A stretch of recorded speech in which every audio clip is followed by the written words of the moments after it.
There is no need for Shiva to establish his identity. There is no need for Shiva to use more words to show, to prove to Devi that he knows more. Because Devi is already in tune. She is deeply connected. She is already in love with Shiva.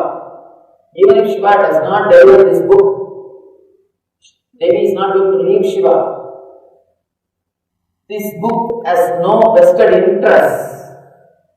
This is not delivered with some vested interest or to convince some idea. Let me be very clear. I am not disrespecting, but I have to tell the truth. Gita is delivered with a vested interest. Somehow Arjuna has to be convinced to fight.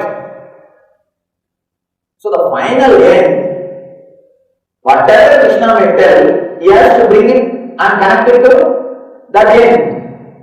There is a vested interest. Krishna has to convince Arjuna to fight. So he might have used many words, many different theories. To tell you honestly, whenever there is a vested interest, truth cannot be said 100% as it is. They have to have their own words. They have to use their own words. They have to give their own interpretation. Here, Shiva doesn't have any vested interest. Shiva is not convincing Devi to do something. Shiva is not convincing Devi to be more dedicated towards him. No, because she is already dedicated. Shiva is not convincing Devi to do something in the outer world for him. No, Devi is not going to go and fight. Here, there is no vested interest in the outer world or in the inner world. That is why the truth is delivered in such a pure form in Shiva Sutras. In Shiva Sutras, in this great book, the truth is delivered in such a beautiful, pure form because there is no vested interest. There is no need to convince. The need to convince other does not exist. Two need. One, convincing the other person about the superiority, that I know much more than you. There is no need for that because Devi is already in tune. There is no need for Shiva to convince Devi newly. There is no need for any argument, any extra words. Second, there is no need for Shiva to convince Devi to do something in the outer world for his benefit or his interest. He doesn't have any interest in the outer world. He is not convincing Devi to do something in the outer world because there is no vested interest. Truth is delivered as it is without using any extra word or without complicating it. Philosophy cannot give the truth as it is. One more thing. The danger in the philosophy is the words which they use to express some concept. The meaning which you understand when you listen to those same words may be two different things. The dictionary which they use when they utter the words, the dictionary which you use when you listen to those words may be two different dictionaries. Maybe two different dictionaries. So you do not know with what meaning the philosopher is using that word. The word Maya has created enough of problem, much more than the problems created by Maya itself. If you are studying a little bit of Indian philosophy, the word Maya has got so many thousands of explanations and interpretations that has created more problems than the problems created by Maya itself. philosophy always leads to more and more words and confusion.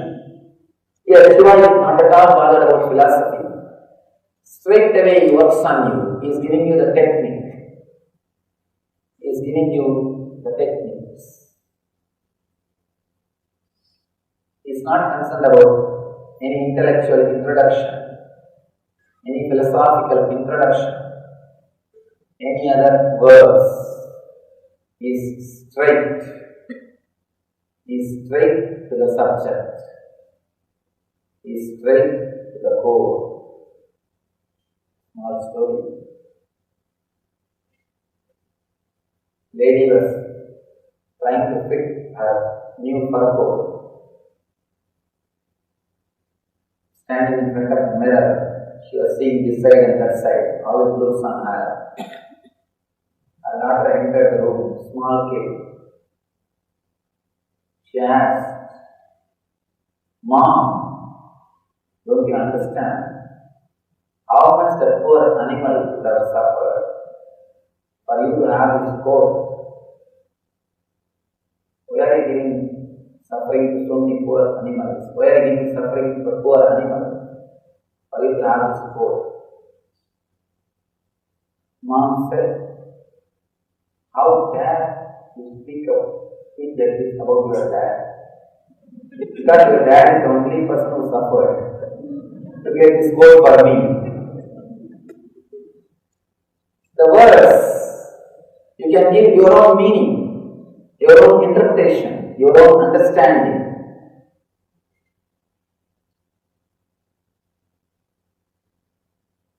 It's very difficult to reproduce the truth or the experience in somebody through words. Something more than words is necessary to reproduce the experience in other beings. Something more than words is what I call techniques. We need techniques to reproduce the experience in other beings.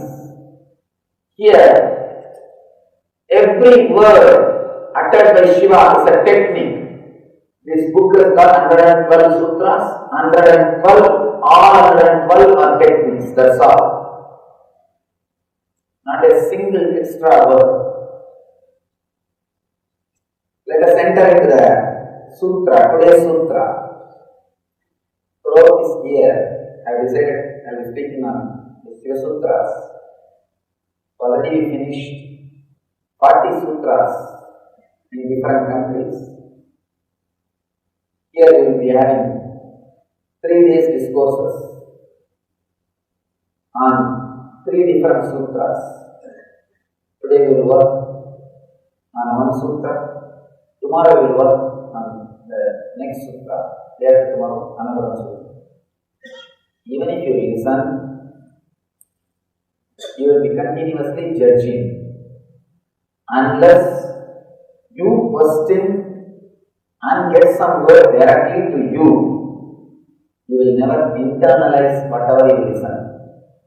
We never internalize it. At the most, you will say, "Oh, he spoke nicely. Nice, okay." It's not going to straight away work on you.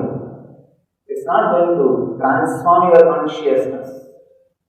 It's not going to change your being unless you involve yourself either putting some questions or doing some meditation. Both will help you to internalize.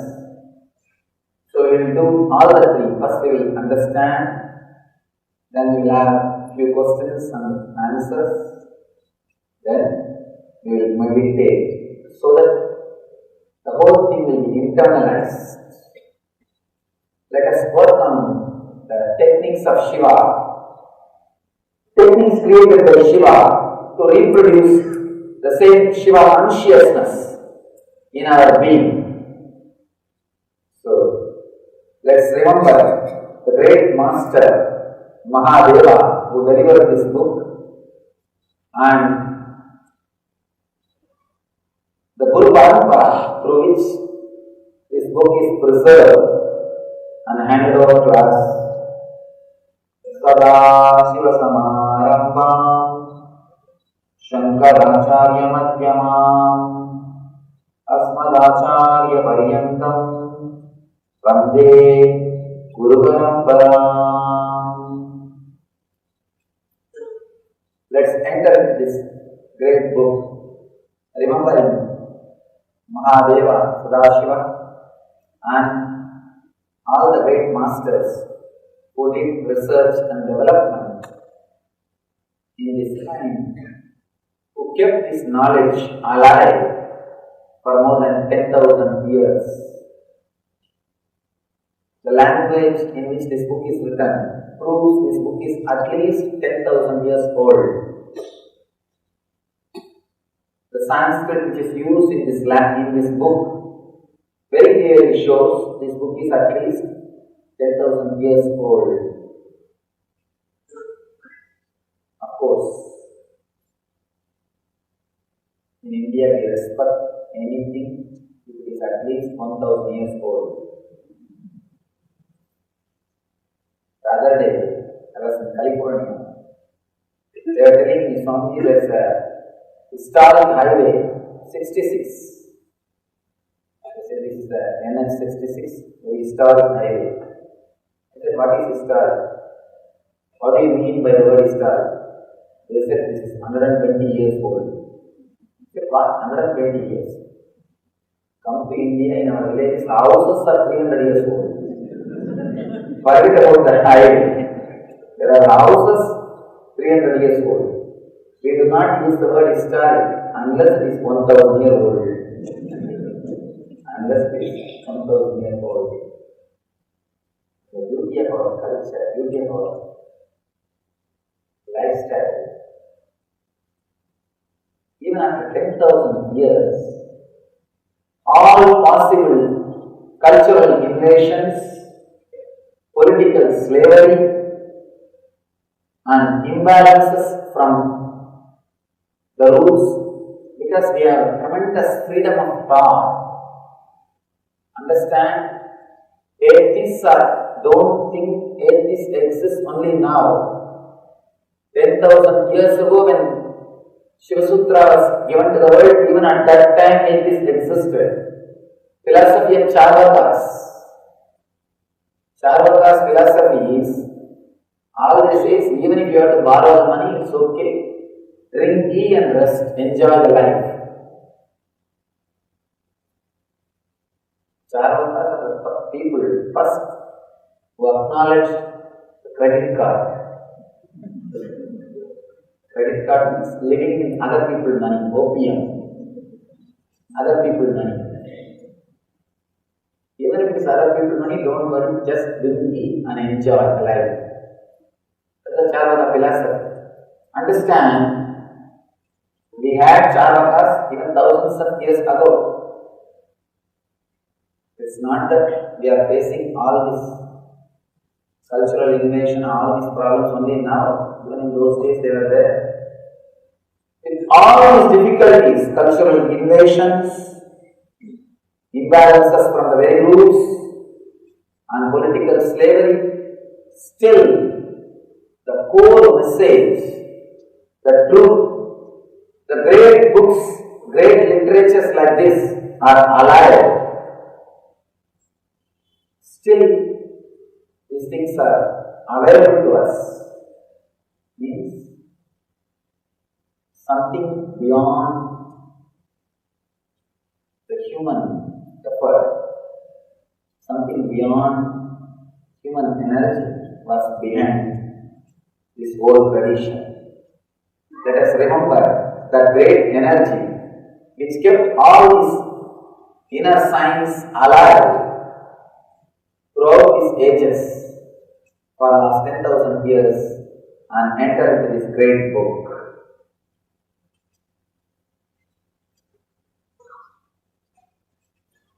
Today's sutra, it's a beautiful sutra. Let me read out the English translation and we will enter into the sutra. Look upon a material without seeing the sides or the material out of which that is made. For example, this lamp. You are supposed to look this lamp without seeing the boundary or the material in which it is made. In few moments, let you be enlightened. This is the sutra. Shiva says, look upon a material, look upon a product without seeing the sides, means the boundaries, or the material in which it is made. In a few moments, let you become enlightened.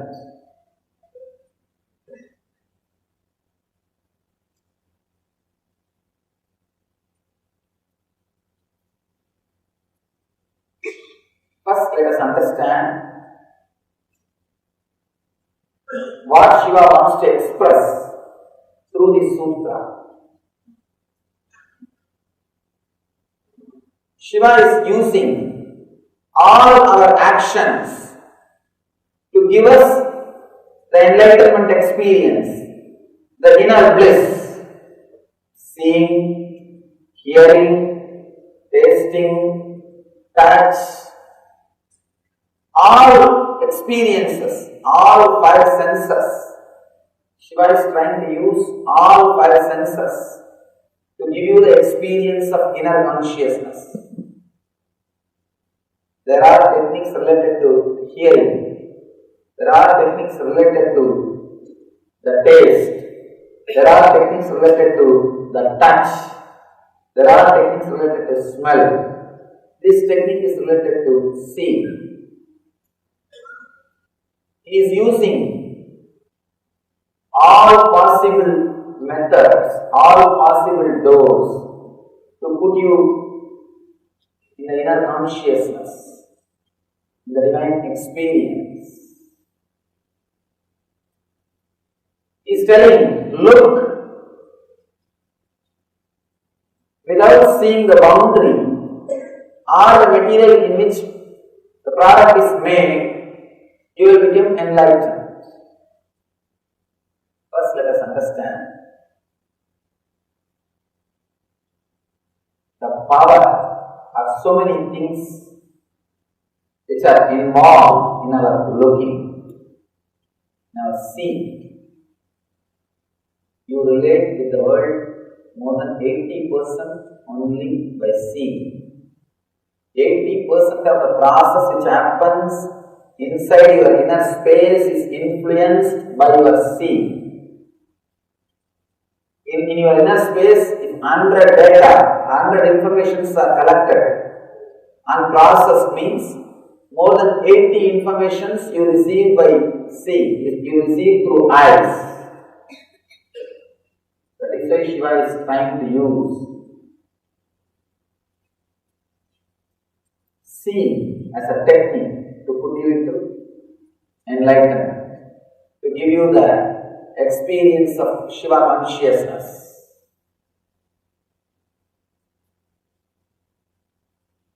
Understand? If you look into the other's eyes, we can very clearly understand how our looks are very shallow. We do not look into anything deeply. Just see somebody's eyes. For a few moments, he will not be able to see you. Of course, you yourself will not be able to see him more than few seconds. Constantly you change. Because if your eyes are not collecting data, the information processing will stop. Your mind will relax into no mind state. Your eyes have to be alive, active, constantly collecting data. Only then the restlessness, the inner chattering will be kept alive. Eyes are constantly working, collecting information to keep your restlessness alive.